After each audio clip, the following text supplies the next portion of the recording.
like, so hope it's not too controversial for everyone. Let's see here. Oh, and okay, and now we're live finally. All right, hey, welcome everyone to the ComicBase Livestream. And I think we are good now. Okay, I'm just going to trust that everything's working now. All right.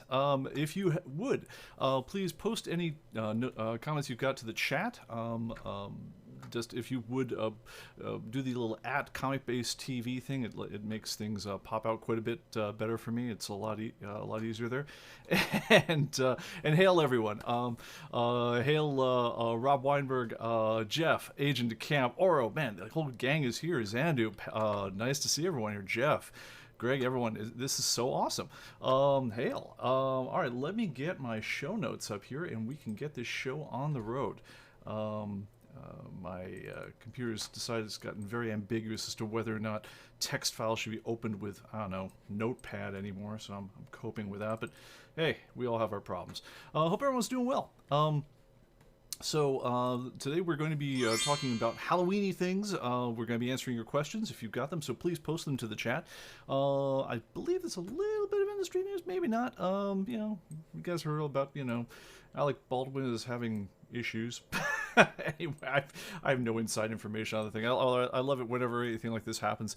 Everyone on the planet becomes a firearms expert and also has inside knowledge of all sorts of things. Honestly, this is one of those few times when, like, it's, we don't know enough. Let's just hang back and see what shakes out before we all step into anything.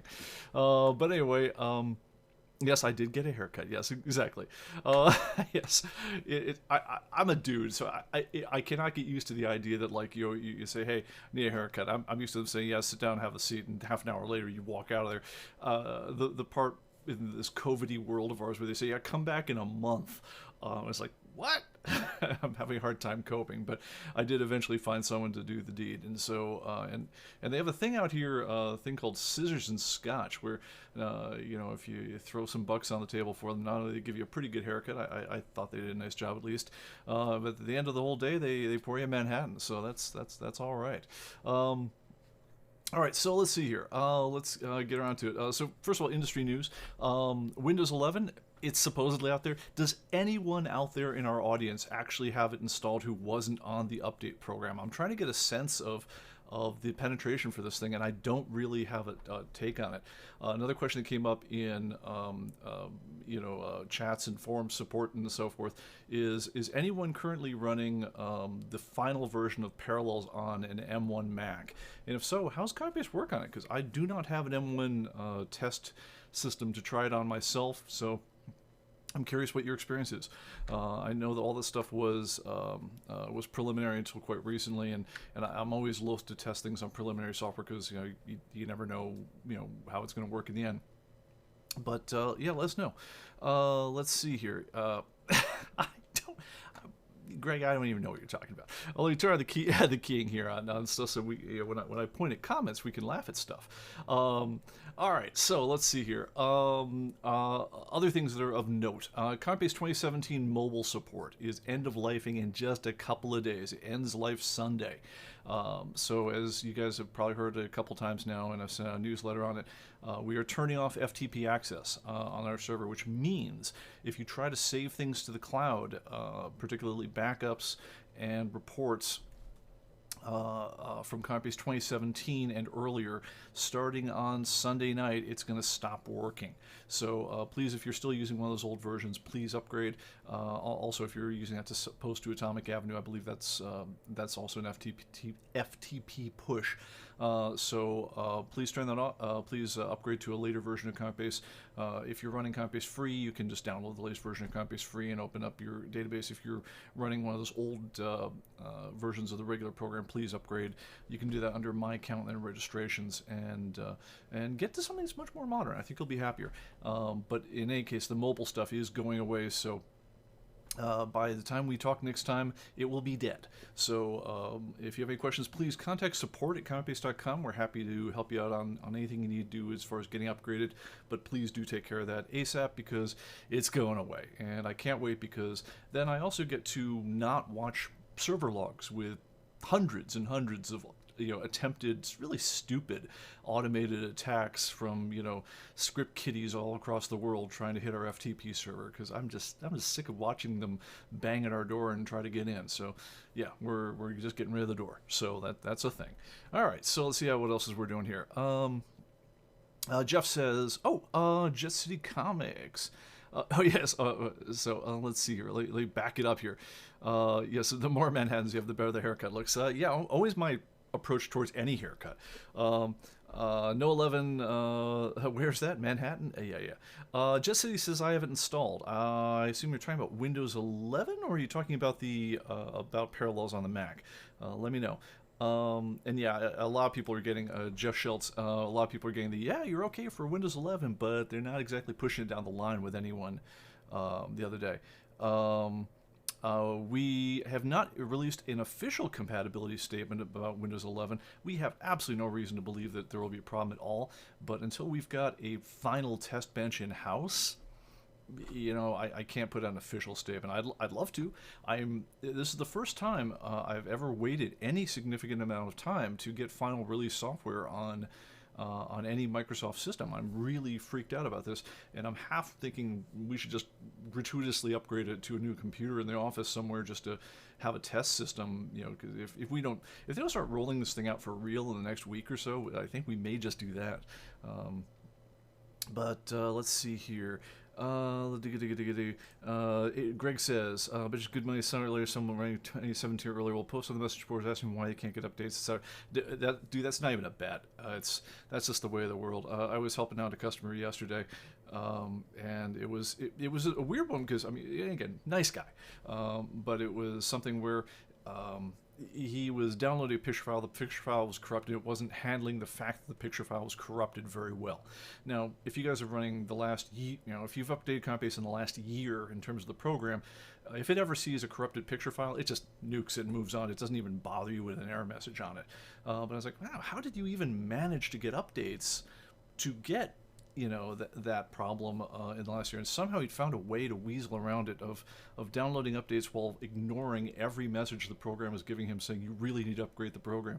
And it's like, wow, that's actually its own way. It's another bug report I got to look into is how did he manage to get around that? Because when we push official updates, we really try hard to get you to to download and install the new update, but somehow he tricked it into going on anyway. But anyway, yes, please everyone, when you see newsletters, he'd commented that he'd seen a newsletter saying, you should definitely upgrade, and he's like, well, it's the same version of the program I got before. By that he meant I'm still running ComicBase 2021. So you figured, what do I need to upgrade for? Which I understand that, but no, actually, we try not to bug you unless we really do want you to upgrade. So, that's the thing. So, let's move on. Jesse says Windows 11. Okay, he says running fine so far. Excellent. Yeah, so not surprised, but good to hear that. But if anyone has Windows running on on one of their M1 chips, with the new Parallel software. The Parallel software was running, it was in like test, release, whatever. They had it out there as like a real thing, but it wasn't officially final forever after the M1 Silicon came out. So I haven't heard anything, I believe they're now saying that the version they have out there is no longer a technical preview. It's now apparently a real release of Parallels desktop, and if so, then it ought to run ComicBase just fine as well. But I haven't heard anyone who has that configuration who bought a brand new Apple confirm it and tell us one way or another. So if anyone has that configuration, please write in, send a note to support@comicbase.com or comment in the chat, and I'd love to just get the heads up, because while we buy a lot of machines around here, we don't buy every machine. So that's something I'd love to get an answer on. Okay, other things. Okay, so we talked about the ComicBase 2017 end of lifing. So I'd say I'd miss you, but I really won't. We spent 4 years putting ComicBase 2017 in its grave, and I have never looked back once. I had an old copy of Pete's database from in this .cba format with the old JetAccess database. The only thing you need to compact every 2 seconds and so forth. And I have launched it, I believe, once. just to test something that a person was having. They had a question about something in the conversion process since shipping ComicBase 2020, years ago, and yeah, I have never been so happy to put a version of ComicBase in the grave as I was to get rid of the old Jet Access engine that was the heart and soul of ComicBase for 20 years when we first started on the PC platform. So anyway, glad the new one's so much faster, so much better. I've been very happy. So all right, let's move on. Okay, so let's see. I wrote a note to myself: next version of ComicBase getting close. Talk more soon. So that's the message. I'm getting excited, but I can't tell you anything about it right now because you're either on the internal beta program, in which case you see every weird thing we're doing at the moment, or you're not. But in any case, there's going to be some show and tell on that one in the near future. We'll tell you all about it, but I'm getting to the point where it's getting close enough that I'm starting to get excited about it.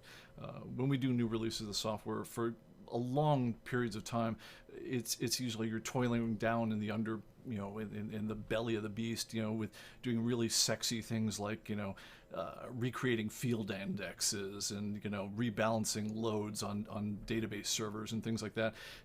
It's nothing that the customers ever see directly, and it's really unsexy stuff.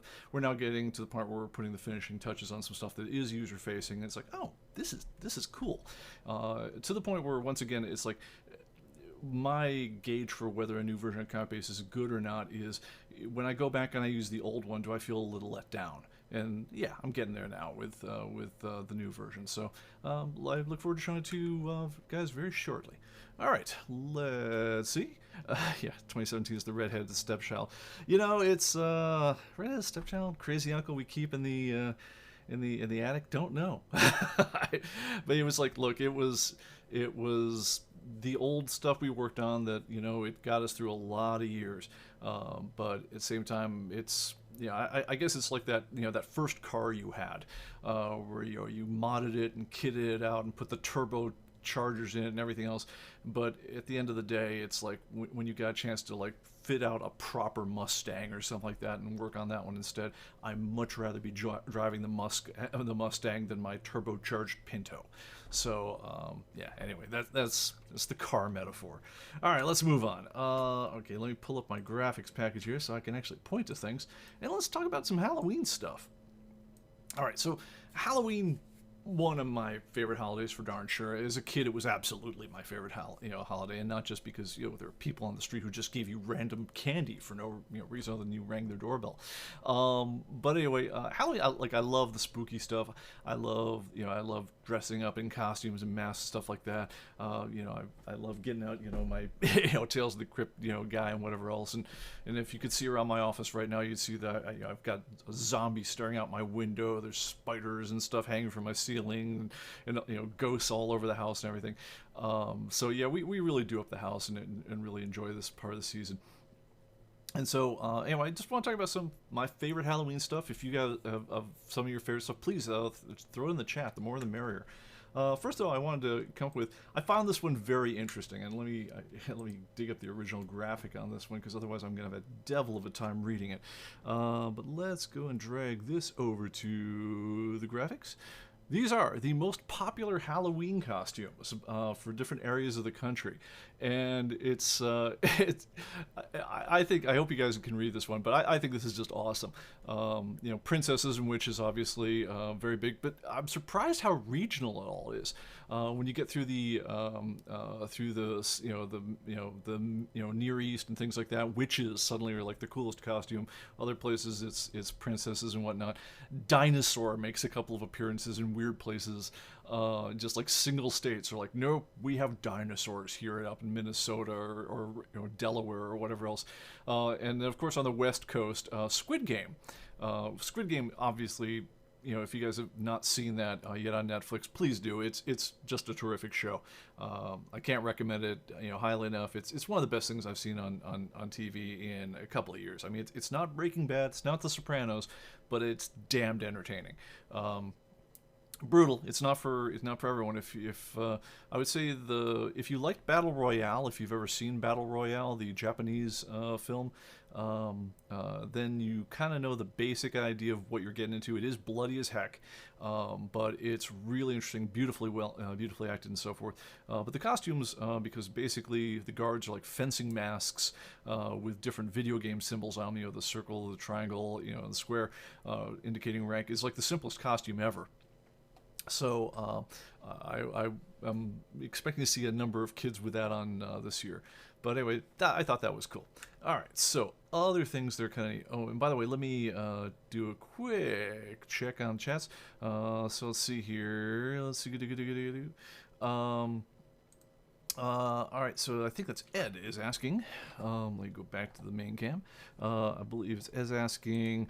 Latest version copy. Some of the pictures having trouble downloading from my picture files. Shall I run manage pictures and movies under file tools? Downloading for my picture files. I'm not sure if what you're saying is you can't display pictures you have downloaded, or if you're having trouble downloading. Yeah, I'd say number one thing if you're having any trouble with a picture is just highlight in the grid. Let me go ahead and show that screen. Just highlight however many pictures you've got. Right click, say download covers. It should pull down clean copies of anything that you had trouble downloading, and you should be fine on that. Full disclosure, we did have a glitch for about 9 days, I want to say, a week or two ago, where we were switching over to new server foo after we had some server foo go on, like we were down for a better part of a day on a couple weeks ago.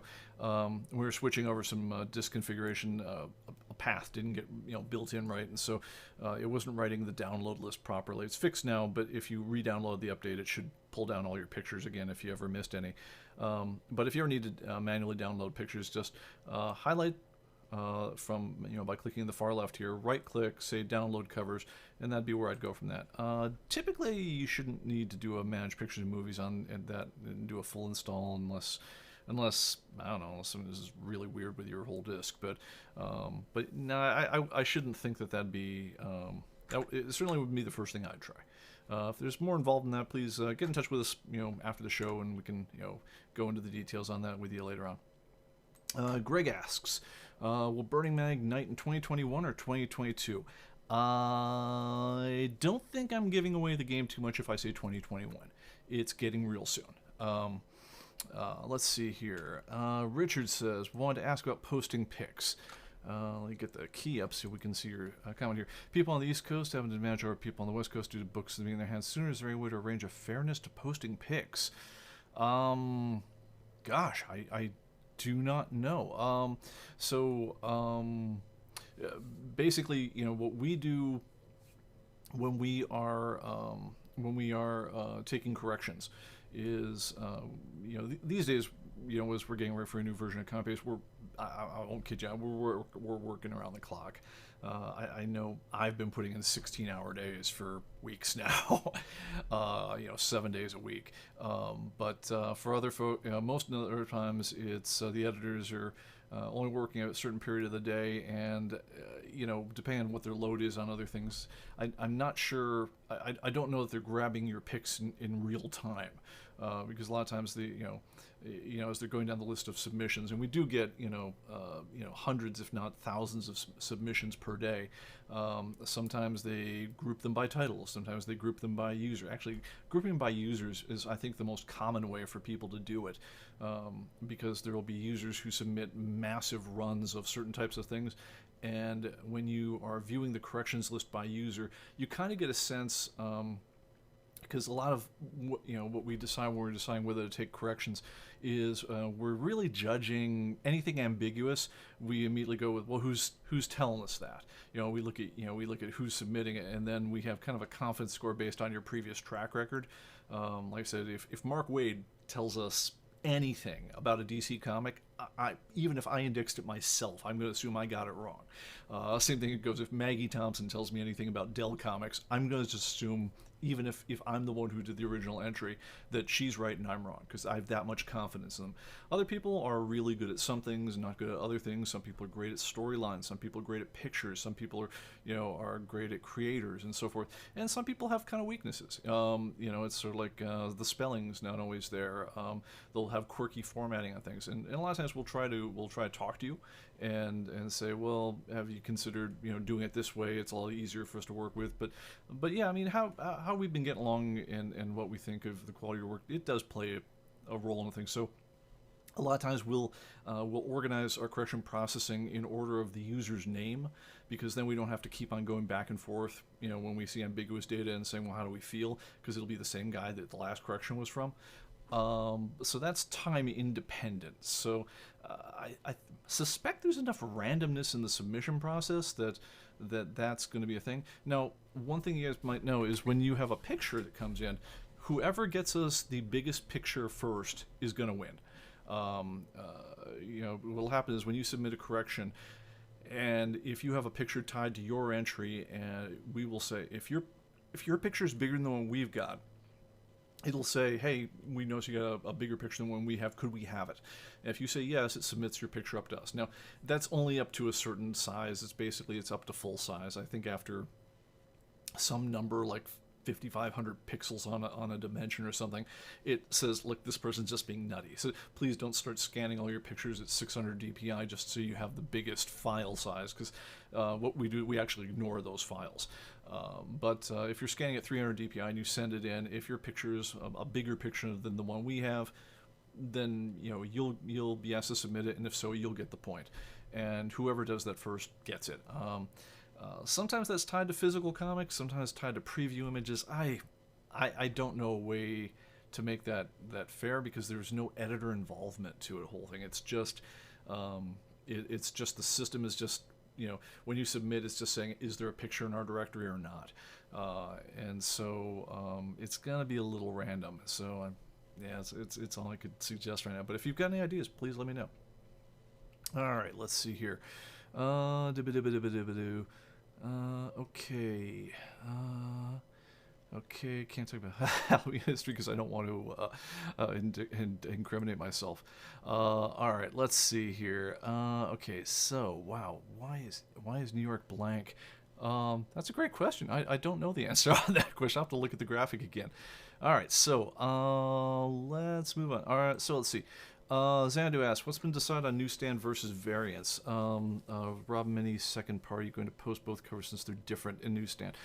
Yeah, when the covers are just different, we always take those as those are absolutely legit different. We'll take those as newsstand or direct market.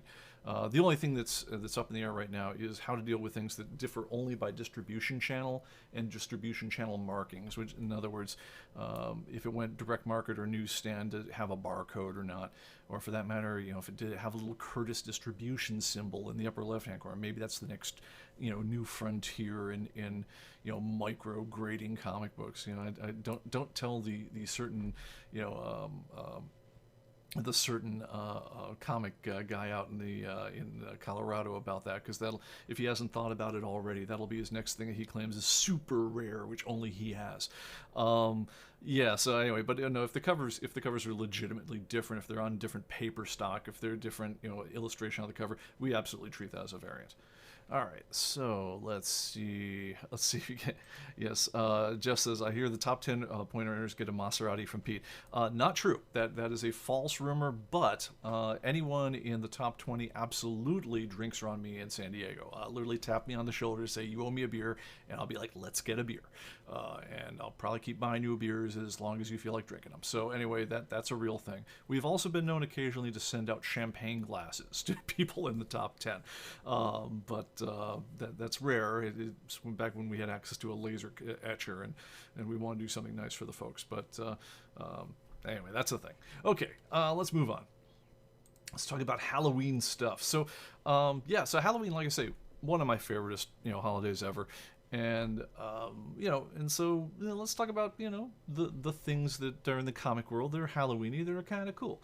First up, I'm gonna say, if I had to pick a favorite Halloween comic, I'm gonna say it's this guy right here, Clive Barker's Hellraiser #9. which should surprise you on any number of levels because I don't actually like Clive Barker as a writer very much. I don't like him as a writer. I don't like him as a director.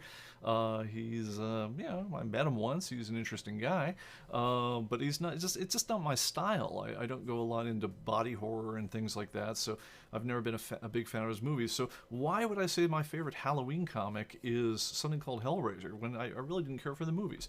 And the answer is because Hellraiser is got damn near nothing to do with the movies. They tried to shoehorn it in for a while. I'm gonna go ahead and picture myself here so I can go ahead and talk over this thing. I put myself in a different corner than before. Let's go down the bottom corner now. No, what this was a series out on Epic Comics in the 90s. It gave Clive Barker a chance to do a Tales from the Crypt style anthology with just some incredible comic talent. And in number 9, there was a story called The Tontine by Scott Hampton and John Van Fleet, which was just freaking brilliant. I mean, it was beautifully written. It was, I mean, if you've ever seen Scott Hampton and John Van Fleet's artwork, you know it was just gorgeously painted, and just a creepy story. What it was about is basically a squadron of British soldiers in World War II. They'd gone a little crazy. They expected to have died in the war. They'd kind of been sent on a suicide mission. They got back from AOA. Matter of fact, while they were off doing their suicide mission and somehow surviving it, their whole base got bombed, so everyone got left behind were the people who were dead. But they did not come back from the war right in the head, and one of the guys had a habit of taking a pistol and just basically spinning the cylinder and pointing at his head before every mission, and the guy, one of the other officers is sitting there going, "You're crazy, that thing's not even loaded." He goes, "That's not, is it?" And he goes and points at a rat and points at a wall and kills the rat. But he just would play Russian roulette with himself before every mission. Well, they got back through the one mission, and the surviving folks, I think there were 5 or 6 of them, made a deal. And they said, "All right, well, I've got a treasure. I believe it was one of the weird boxes, but it was some kind of treasure in the whole thing. And whoever survives, we will all meet once a year. And because we all basically in civilian life feel kind of dead inside, we're going to do the one thing that seems to make us feel alive. We're going to sit around, we're going to smoke some cigars, and we're going to play Russian roulette. And we'll do that once a year until there's only one of us left, and whoever is left at the end gets the treasure." And it's just creepy as hell. Anyway, if you can locate a copy of that one, I no longer have my copy, unfortunately, but worth searching out. Check out Atomic Avenue or wherever you get comic books. Clive Barker's Hellraiser number 9. Cool story. That's probably my favorite single Halloween story, or at least horror story. As far as other things in the comic world that I'm very happy about, Tales from the Crypt. I did a whole Halloween special on this one last year. We went over the entire history of MC Gaines and EC Comics and whatnot. But Tales from the Crypt, they've been compiling these into archive editions. This is a company that only really was publishing for about 4 or 5 years, but had created some of the best comics, not just horror comics, best sci-fi comics, best anything comic books, best war comics that we've ever seen. Just absolutely illustrious history, very well written, just some of the top talent you're ever going to see in comics was working on this stuff. And they were giving the guys a lot of freedom in the illustration world on the whole thing. They were pushing boundaries, and it was just really cool. The originals are going to cost you like a fortune at this point, but they've been reprinted a number of times in different formats they've been collected into what they call annuals with Gemstone Publishing, where they sort of bind them all together and sell them for about $10 for 5 issues. They've been compiled into some very nice oversized artist editions at different times. They'll cost you about $250 per set in slip-covered black and white versions. And the format I like the best is hardcover graphic novels, first published by, I believe, Gemstone, or might have been Russ Cochran Presents, and then later on by Dark Horse Comics. Unfortunately, the first set of the collected editions in hardcover are sold out, and the first couple volumes of Tales from the Crypt in particular are really going to set you back some money. I mean, they're going for like $250 on the used market. Later ones you can still get at cover price. They run about $50 a volume. Each volume collects about 5 issues, and they're worth having. But the early issues are gonna set you back. Well, good news. Dark Horse has just gone back to print, and you can now get. They're going back and reprint. First of all, they're printing some of the older kind of more obscure things like Saddle Justice that never made collections before. But the other ones they're doing is they're going back to print on Tales from the Crypt, the first couple volumes, in paperback. And so those ones are only costing like about, I want to say they're like $19.99 to get the paperback version of the same thing. Anyway, I just picked up another copy of Tales from the Crypt Volume 1. Number 2 is on the way. Should be showing up any day now. Vault of Horror is coming back in there. And these are just my favorite comics, in terms of horror comics of all time. I mean, it's not current at all. It's from before I was born. But, I mean, I just have such a soft spot for this stuff. And I would definitely recommend them to anyone who just loves comics. Other things I like.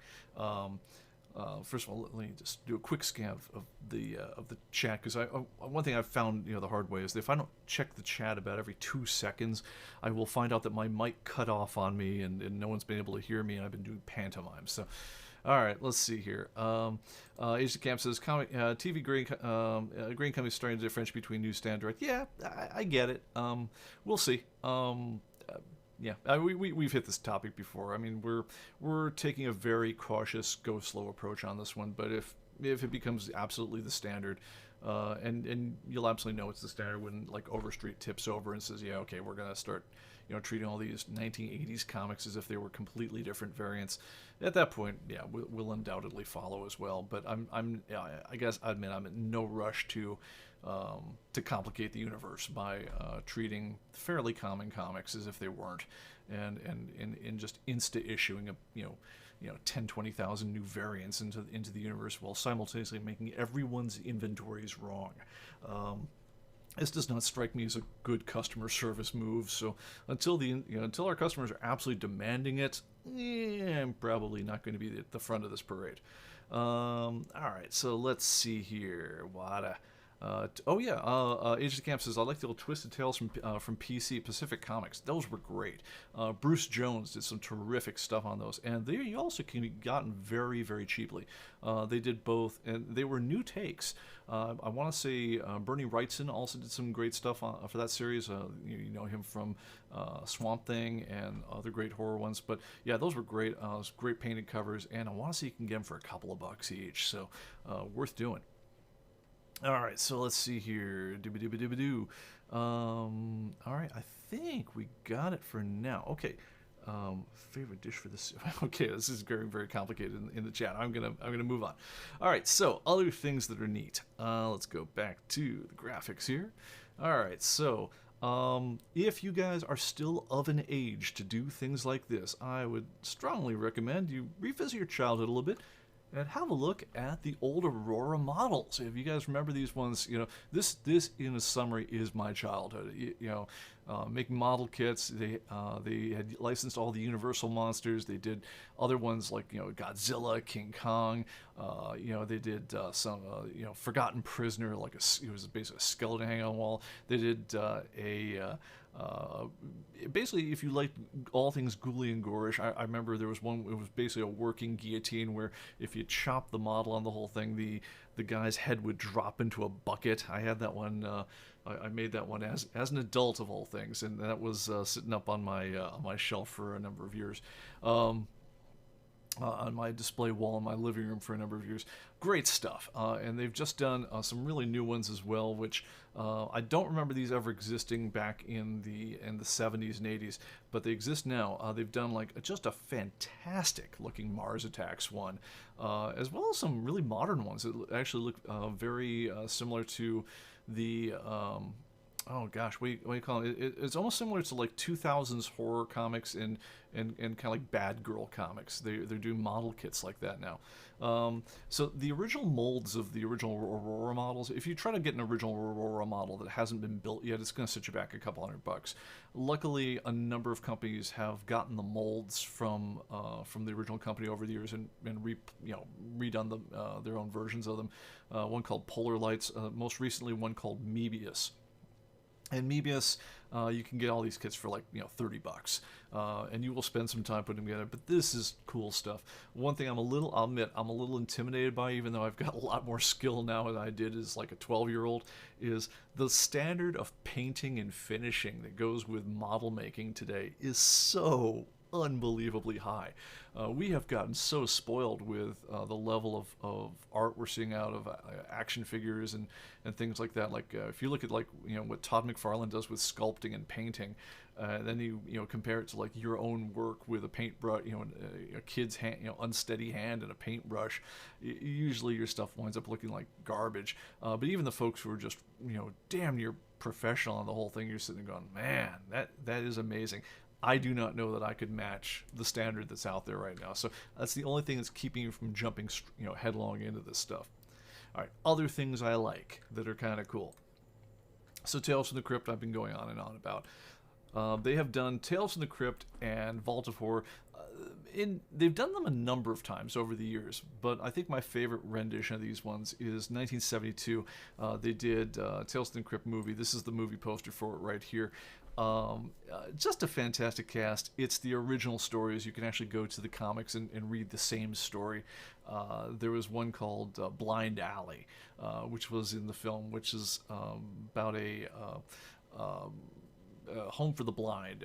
It's all the stuff is. It was done. It was filmed. It wasn't filmed at Pinewood. It was one of the lesser studios out in Britain. It wasn't Pinewood or Shepperton. I want to say like Atlin or something like that, but all British actors and British casts and so forth. But in this story, A Blind Alley, which I want to say is in one of the first issues of Tales from the Crypt, a new army major takes over the care. He's replacing the old superintendent for a home for the blind. It's old veterans and just people can by dint of birth or defects or whatever else have become blind, but they're basically old men. They're not in the army, but he's taken over the care of the home because he's appointed by somebody, and he decides, well, I'm going to run this very efficiently, and well, men, we've got to buck up. It's hard times. There's cost cutting. And he's sitting in his office, dining on fine wine and lavish rations because he's the commanding officer, don't you know? In the meantime, the old guys are shivering in their cots, and one guy eventually he turns off the heat at 8 o'clock every night because he can't be bothered with the expenditure. It's like, well, you guys better toughen up, everyone. One guy actually dies in his sleep on the whole thing, but everyone's afraid to challenge him because he's always guarded by this dog, a very fierce guard dog with him all the time. Well, at one time, the whole thing, the blind people managed to get their revenge on him. I'm not going to wreck it for everyone. It is horrific. It's that kind of gleeful ghoulishness that Tales from the Crypt is very famous for, and it's wonderful to see. So definitely, if you can find the 1972 version, do check it out. It comes on a double disc these days on a Blu-ray set with Vault of Horror, which it's titled after Vault of Horror. I kind of recognize a couple of the stories from that, but honestly, it's much more of a departure. It's not quite as faithful in terms of the tone. One thing that's kind of interesting is you can find Doctor Who himself, Tom Baker, plays kind of a weird art dealer in one of the episodes, and of course meets a very bloody end. That's in the Vault of Horror. I'm gonna say overall, if you're gonna watch one or the other, watch the Tale from the Crypt. It was just better, but yeah, worth checking out if you can find it, stream it, wherever you want to get it. But I'm gonna say, if I'm just honest about all this stuff, there isn't, like, even though my favorite movie of all time is Aliens, which you could say is a horror movie. I think of it more of an action sci-fi movie, but there isn't like a movie I watch every single year except for one. And maybe this is just me getting old, maybe I'm just being sentimental, but this is it right here. It's The Great Pumpkin, Charlie Brown. It just, the old Bill Mendelsohn, I think it's Bill and Lee Mendelsohn, old Charlie Brown specials were just freaking perfection. We all know the Charlie Brown Christmas one. They did a Thanksgiving one that's, yeah, it's a little earnest. It's a little instructional about, it goes into the Voyage of the Mayflower and so forth. But yeah, for me, the best of them all was it's the Great Pumpkin Charlie Brown. It's everything that you love about Peanuts. Just from the earnestness of Linus as he's waiting out all night for the whole thing. You got Snoopy going on his crazy adventures as a World War I flying ace and everything, and it's just wonderful stuff.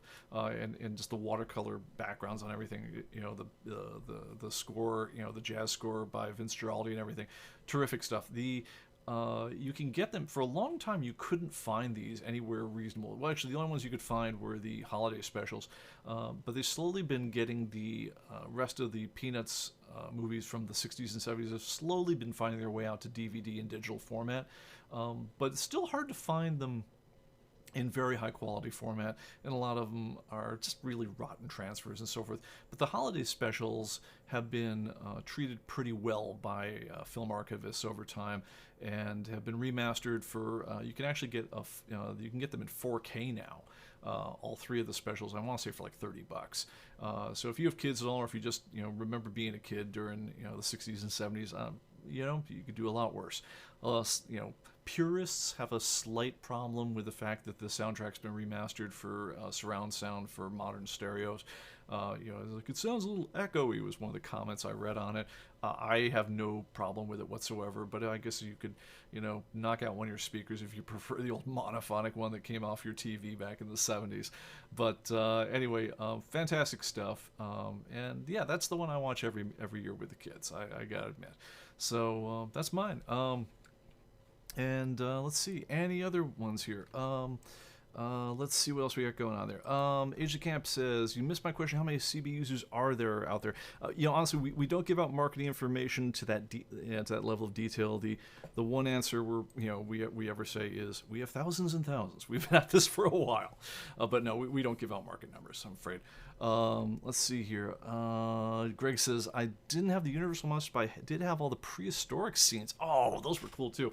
They also had some add-on ones where you could get things like dungeon architecture and rats and stuff like that to decorate the rest of your models and everything. But very cool.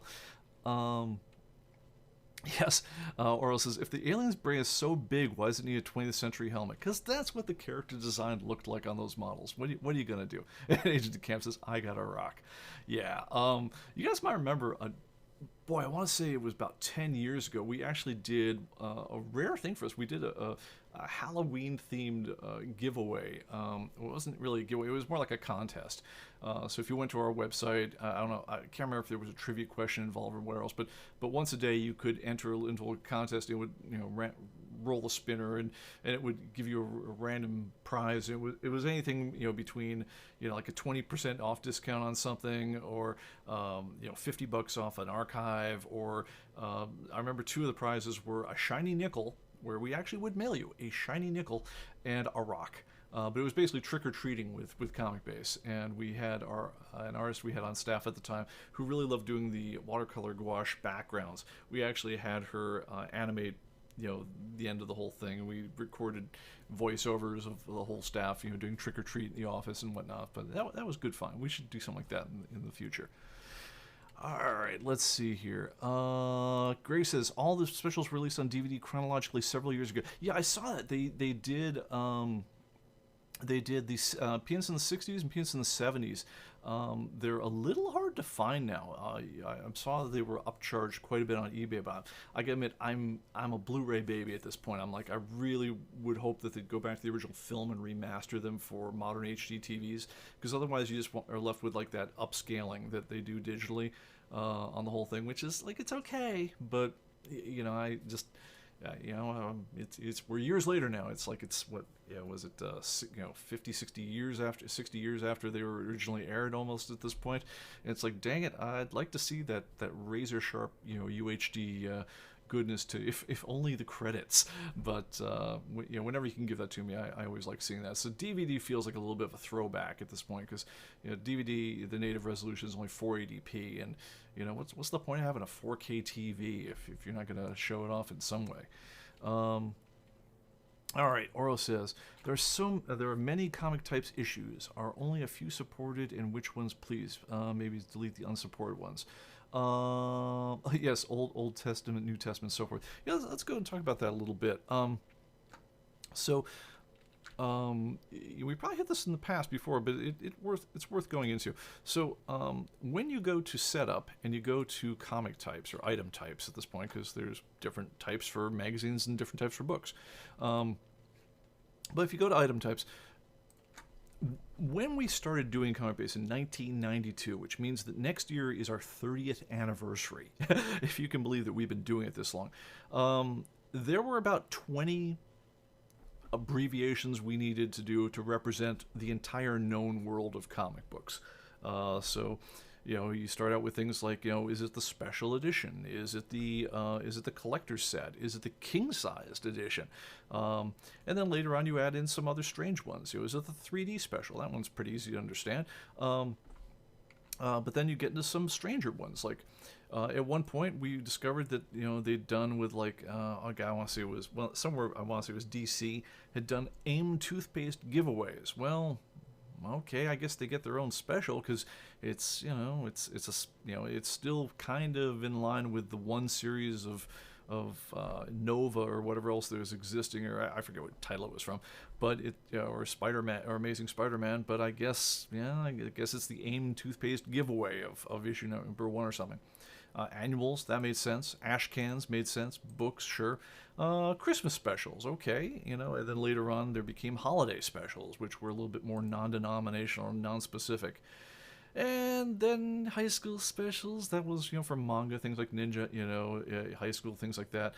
And then it started getting weird. And you see some of the weirdness kick in, things like holographic 3D. Well, we had a holographic special at one point, and then there was a 3D special, and then it got nuts. And what's the difference between a mega special and a king-size special? And later on, Valiant decided that their annuals weren't called annuals anymore, they're called yearbooks. And eventually it just got stupid. And so, in general, with these guys right here, we try to reel this back quite a bit. We not as much as with variants, but we do try to trim it down. So we resist adding new, special new comic types. Whenever there's a comic type that exists already that makes any kind of sense for handling it. Matter of fact, there's probably a couple in here that we never should have let in. I get how there's a summer special. I get why there's a super special. I get why there's a winter special. I get why there's an Overstreet special, because for a while the Overstreet fan was doing their own, runs of different comic books and so forth. But in general, I think whenever we are getting too far afield from something that's there right there, I think the bias these days is to throw the thing out as its own title. The general rule that we would respect in the past was, would any retailer in his right mind get out a title divider and set up a new section for this comic book? So, think about the AIM toothpaste giveaway over here. If you had a whole bunch of Amazing Spider-Man on there and you had an AIM toothpaste giveaway or an annual, would you stick it in the back of the existing title, or would you make its own title card for it? And if the answer is that you would stick it in the back of the same title, then we need to give it a comic type. If you were going to make its own comic title for it, then we would, then we'd make it its own title. And these days, I think if you're getting beyond the 2 dozen or whatever so that we've got right now, we tend to say, let's just make it its own title. So this is a list I don't see growing very much in the future.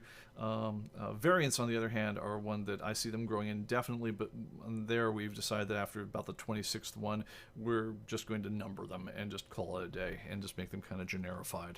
So that's the story on that one. All right. Hey, and I even got the magnification to work. Okay. All right, let's go back to questions if we got any. And I hear Dodger coming back, so we're probably wrap soon. Let's see.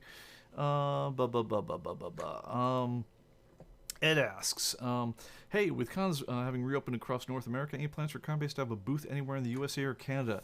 Not as yet. We used to do a ton of cons. We used to do, we did cons, everything from Los Angeles Comic Con, which was terrible.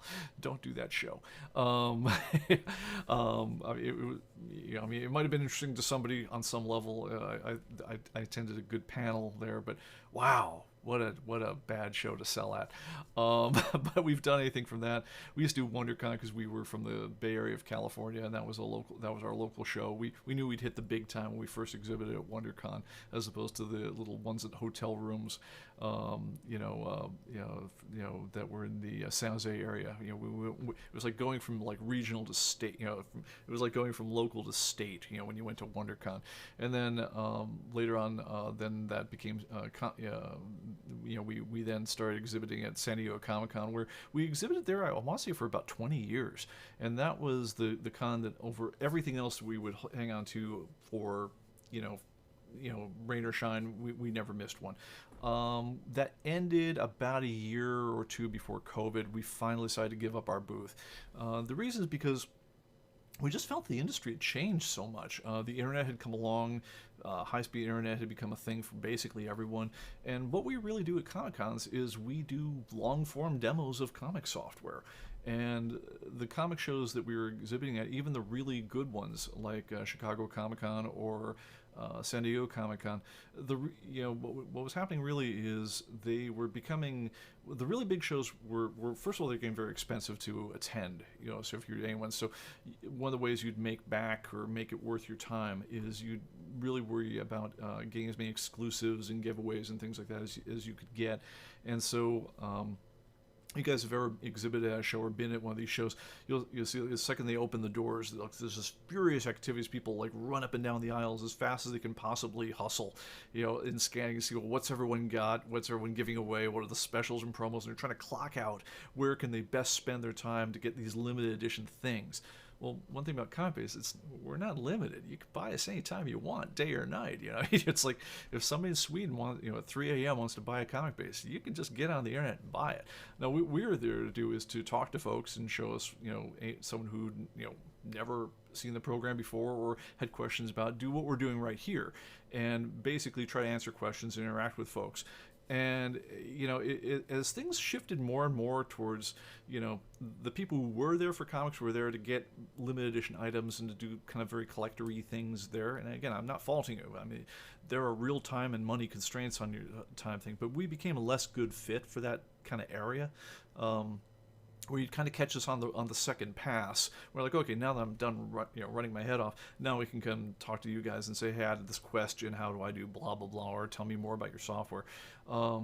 But at one point we just said, what if we took the same money we spend doing Comic-Con, because it costs us, well over $10,000 to set up a booth, and just for booth fees and staff, just to even show up. And that's not even, everything else that comes with exhibiting. What if we took the same money and just threw it on the internet and did other things with it? And it turns out that we did better. So after a while we decided, I guess we're going to let San Diego Comic-Con go. So when that happened, that was really the last Comic-Con we exhibited at, which isn't to say that I don't still go to Comic-Con as a civilian when they are actually open and not requiring masks and show us your papers and all the other nonsense people are wanting to do this week, with this never-ending food that we're doing with the coof and whatnot, which I gotta admit sucks all the joy out of my life whenever there's an event that wants to do that stuff. But I mean, look, I want to hang out with comic fans, absolutely, and like I say, certainly tap me on the shoulder and say, hey, I'm blah blah blah from the boards, and then again, it's like, I'd love to spend time and hang out. We held a user group meeting in San Diego as well, which is another good time to get together, meet and greet, and so forth. But to actually exhibit on the show floor, it's a dicier proposition now for us. So I'm not sure. I do look forward to checking out Dragon Con and some of the other shows that are in the Southeast now that I'm out there myself, and seeing if maybe there's a little different character to them that maybe has a little bit more of an opening to show off what we do. But yeah, I'm not sure if the modern scene is super conducive to what we do as much as it once was. It just feels like the times move, so we're trying to move with them. Anyway, that's the very long answer to a great question. All right, so, and Greg wants to remind everyone, there is a dedicated thread on the CB message board, so you can request live stream topics. Absolutely. Thank you for reminding everyone about that. Let's see here. Aaron says, wonder how long it takes for the price to update when I click on request price check. So if you do a request price check, we check those pretty much instantly because typically within 24 hours of doing that, we're going to make a call one way or another as far as whether the price needs to be adjusted. I'm going to say just based on casual experience, we agree with the price checks more often than not. That if you're flagging it to our attention that there's something weird about that, and we will do it correct. There are a couple weird ones though, like the one that's a real bugaboo for me right now is it's called the gray area. Let me show it to you right now. All right, so this is a indie comic where if you look at it right now, issue number 1 is $5.95. If you look at it online, it's like $300. It's at least on like Atomic Avenue, and the problem is that for a while, really the longest while, was feeding back into our price loop because there were enough people pricing it $300 that it was defeating our outlier check. So to basically go into that a little bit, what it comes down to is when you've got a difference of opinion on pricing. So generally, the way things go is if you actually sell it at a given price, it acts as a very hard knock. I'm sorry, let me back that up a little bit. If let's say you've got a given comic book and you've got 10 people selling it, right? A range of prices from one guy's got $5, one guy's $6, one guy's for $10, one guy's got it for $180, right? Well, if typically you'd look at that and you'd say, well, unless the guy with $180 knows something the other guys don't know, and they change their mind pretty soon, probably the right price for that thing is $6 or $7, right? The $180, you treat that guy like a crazy guy because he's just he typed it wrong, he did something weird, but you shouldn't be averaging him in because he's so far out of line. He's an outlier. So there is, depending on how big the move is of what you're proposing. So I mean, if I have it at $5 and you say it's at $6, I'm going to average that in. It's very close to the current price, and so the rolling price, all other things being equal, and if we're the only two people selling it, it's probably going to wind up being $5.50 the following week. Now, every time you mark it as that you're trying to get that price, it's a nudge towards that price. You sort of those votes have a certain weight to them. When you actually manage to sell it at a given price, it has a much heavier weight, and so it serves as a good hard knock to the price to shove it towards that. So it can move very quickly when things start taking off. But those knocks only have a time frame on them. They don't average in forever. It's only like 30 days or so that those have any application whatsoever. But what we're basically doing when we set pricing is we're kind of averaging the market. Well, one thing that's different about that one is you try to throw out the prices that are really, really different than what you've seen before. And something that happened that was really strange, and maybe it was an error that started on our end, it could be, is the gray area number 1 driving me crazy because so many people have it for sale at a crazy price, but no one seems to ever sell it at that price. That the sales will keep on, when it does sell, it'll keep on knocking it back towards $5, $6 or $2 or whatever it is. And then so many people are putting it at a crazy price that it keeps on wanting to move itself back towards a crazy level to the point where no one sells it. And it takes forever to average out. So when things like that happen, what we can do on our end is we can say, look, yeah, this is beyond an outlier. So we not only will move our master price back to where we want to go, but we also can lock the price so that no matter what happens, even if you have a lot of crazy people jumping on it, we're going to keep it so it's not, our master price isn't going to move on this for a while, at which point you hope the crazy people eventually drop out or out of the mix, and so they stop exerting pressure on that price, and then we can unlock it and let it float with the market again. But yeah, gray area number 1's driving me nuts because it originally popped up months ago as like one of the surprisingly expensive comics in my own collection. I was like, what? This is a nothing comic. It's like, I said, well, this is a problem. We knocked it back, and that started finding its way back up again because we hadn't locked it down yet, and because so many people had it at the high price. And that became this kind of weird self-fulfilling prophecy of not selling at this ludicrous price until we applied the lock to it, and then it started gusting back to earth pretty quickly. It may take a couple weeks to fully gust back into the $5 range when you expect it to be.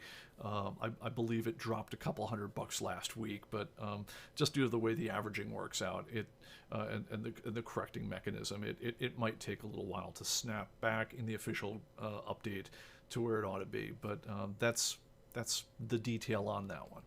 Okay, let's probably one more and then we'll wrap it up. Jet City Comics asks, is there any quick way to reduce price across the board for having a sale? Great question. Matter of fact, we just did a tip on that one, but here's how you do it. The easiest way to do that is with the mass change command, which is under the items command. You say mass change. What mass change is for setting things across your whole database. Ignore the to be autograph, that's a custom field in this particular database. But let's say I want to go and I want to set, like for instance, let's say I want to set all my comics as being for sale, right? So if I went and I said mass change, for sale is checked, and I hit make changes, then every comic in my database would be marked as potentially for sale. Then if I hit sell, post to Atomic Avenue, everything in my database would suddenly be up for sale on Atomic Avenue. Don't do that unless you're ready to sell on Atomic Avenue. But anyway, but you can do other kinds of mass changes. So for instance, I could say things like, I'm going to set my cost across everything to be the value of its cover price, right? So all my costs, let's say I bought them at cover price, and I do that, hit mass change, then boom, it's going to wipe every cost in my database to the cover price. I could also say things like, set all my costs equal to the cover price, and then there's a little drop down over here, let me zoom in on it, right next to that, where I can choose math operators. So a little star is a multiply, and so if I say 0.85, what I'm doing there is I'm saying, I get a 15% discount at my local comic shop or wherever I buy comics. So I'm setting all my costs of my comics to be their cover price times 85%, times 0.85. If I then hit make changes, it's going to do that across my whole database. So that's a good way to do stuff like that. Well, we could do the same idea, and I'm not going to do that right now, but we can do the same thing if I want to set my pricing. Let's say I want to set all my pricing to be 20% off, right? So what I'm going to do is I'm going to set my pricing equal to itself times 0.8, right? And so now if I hit that once, then all my prices, whatever they were before, are going to be 80% of what, it's going to be 20% off sale. It's going to be 80% of the previous price. And I could also have them, I would suggest this as well, rounding them off to the nearest nickel, dime, whatever the thing is that makes sense for the scope of the comic. So in other words, if it's a $1.20 and under comic, it rounds to the nearest nickel. I think if it's up to a $6 comic, it rounds to the nearest dime. It goes up to quarters and then dollars and things like that after that. Anyway, I can do that across the whole database. I can also apply it just to selected titles. So if I click this one, I can say, do that, and then do a find and say, look, all my Spider titles are now going to be 80% off. And just do it, for my Spider titles. But that's a great way to do sales across either your whole database or selected titles. If you want to do it to individual comics, I would use the quick change command instead. You can't do the math stuff on it. You'd have to work that yourself. But the mass change is really nice for doing these wide-scale sales. All right, and I see that Steve Dassinger just answered the exact same question, as usual, using less words. All right, so I think that's going to do it for me for now. Guys, all right, well, thank you very much for attending. You guys have a terrific Halloween, and stay safe, and, we'll see you on the other side. Take care. Bye-bye.